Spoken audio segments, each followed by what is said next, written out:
I just came back from Thailand where I gave myself a challenge of only using a prime lens, the Sony 50mm f1.2 G Master.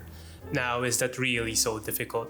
Well, to give some context, I spent about a week traveling around to places I've never photographed before and explored some beaches, different landscapes, temples, and even stumbled upon the comet of the decade. Very diverse set of things to shoot, so stay tuned for the photos and see how I tried to do it all with just the prime lens. The main reason why this lens was my choice for this challenge is because I think that 50mm gives a very natural eye perspective. To give some examples, these are photos I took from an island in Pattaya, and it's just really what you see is what you get kind of situation.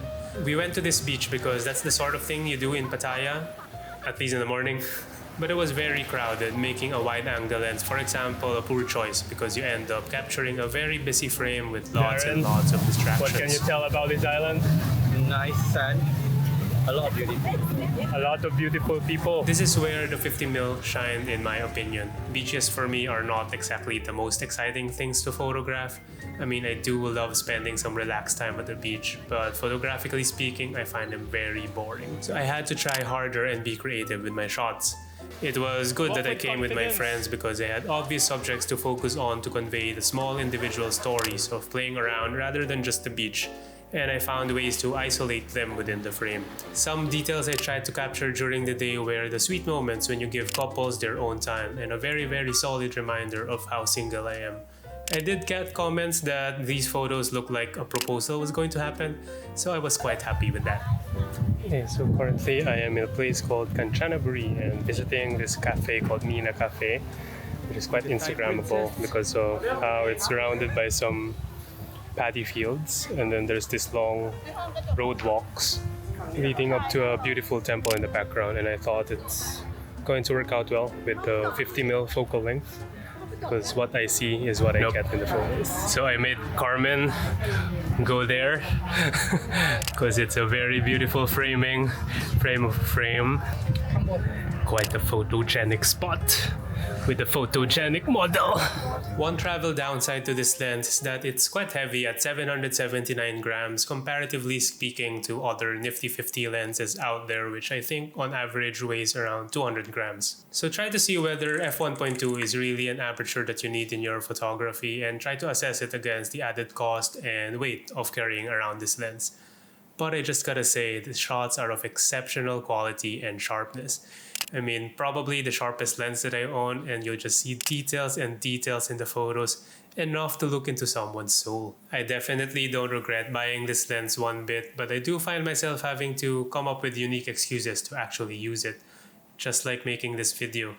So please subscribe. Now for the challenges that I faced. I mean, I do want to think that I was able to adapt to every situation that I came across and was able to figure out a way to come away with decent shots. Except for this waterfall. I'm facing a couple of challenges and I can't find really nice compositions that I'm happy with. First challenge was it's already like the midday, so I think the sun is directly above us, so it's giving very uneven shadows. So there's just patches of light all over the place, and part of the composition is very distracting. But the main challenge that I'm facing right now is that I want to get closer to the waterfalls, but it's blocked off. I am not able to move around as freely as I would have wanted to. I did try my best to vary my approach and find some creative framings, like using the gaps within the trees to frame up parts of the waterfall in an attempt to cover up the messy distractions around the area. There were also other day visitors that did some jumps towards the streams, but in the end I didn't really come away with any photos I'm completely satisfied with from the waterfall, even though it was such a nice place to visit. I could have probably benefited from longer focal ranges like 70mm or 85mm, especially since I wasn't able to get closer to the stream.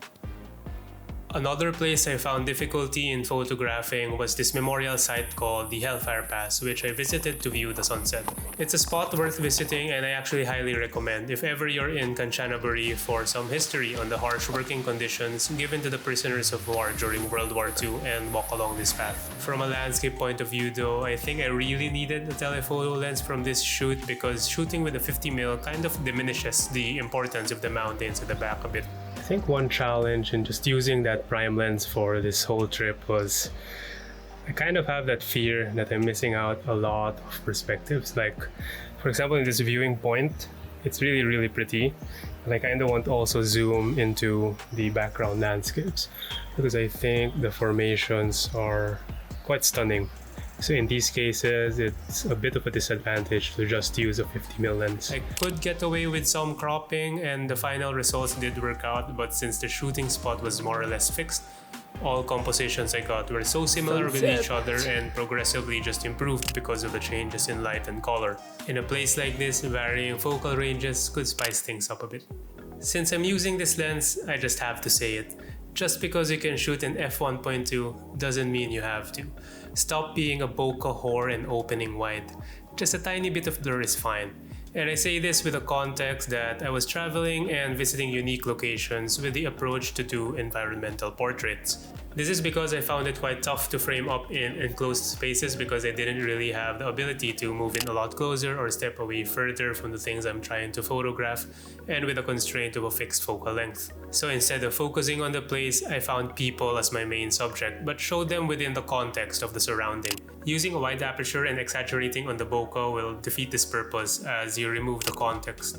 A slight benefit though to opening up the aperture was maintaining a quicker shutter speed in low light situations when you want to avoid significant motion blur and noise.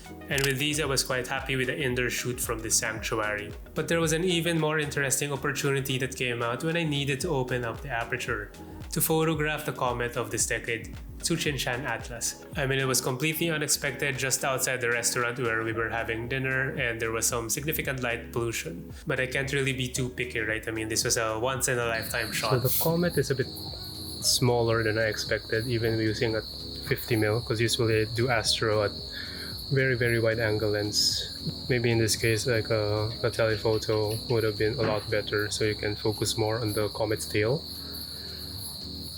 But it's pretty impressive, to be honest,